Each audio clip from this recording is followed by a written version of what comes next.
Hey everybody, welcome to Module 7. As we're nearing the end of our course, we're going to focus in this module on looking at the process of creating transition teams, teaching students how to work within our teams during transition, and some of the informal instruments we can use for assessment during transition. So to help you work through the content in this module, you've got Advanced Organizer 7, which will walk you step by step through all of the resources we'll be reviewing. And some of the resources that you will be exploring in this module.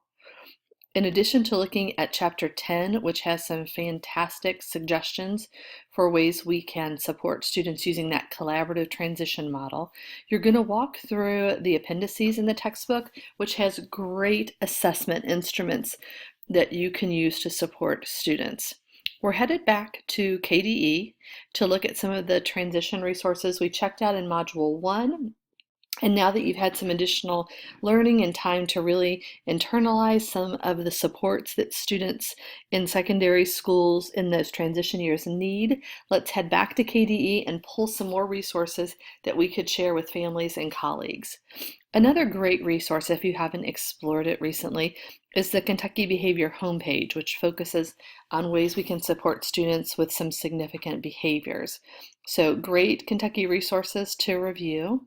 And after you've had a chance to do that, then you can jump in and complete the quiz for Module 7 and then post in the discussion board on our new board. We're going to look at your top 10 points of learning, the things that just really stuck out to you as key in supporting students in transition age and in working with other professionals in our field. So make sure your tips are specific and actionable, not just peer buddies are cool, but how you could set up peer buddies. So an example I gave is, I will set up a weekly peer buddy group in my high school where students work together on specific projects. This way I can mentor friendships and help students develop community skills. And that came from the Kentucky Peer Buddies Network. So be specific so that if somebody looks at your list and goes, oh, I love that idea, wonder where they got it, they'll know, oh, Kentucky Peer Buddies Network, let me go there and learn some more.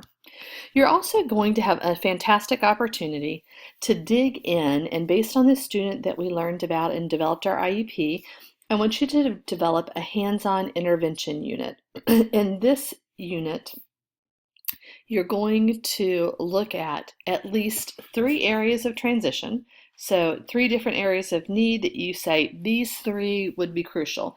Examples could be, I know my student really will need a lot of help with money management. It's really important that they understand how to fill out job applications, and I want to make sure they understand healthy food choices. So 3 areas of need. Then you're going to divide those 3 areas of need into 10 activities. Again, 10 activities, not 30. So don't feel like I chose 3 different areas, I need 10 activities for each. No, just 10 activities. So I might say, hey, healthy eating is really important. So I'm going to do 4 lessons on healthy eating, and then I'll do 2 on choosing foods at restaurants because my students pretty close. I just want to make sure we firm that up. And then the last 4 lessons, job applications are crucial. So I'm going to do 4 on job applications. But you need to have at least 3 areas there.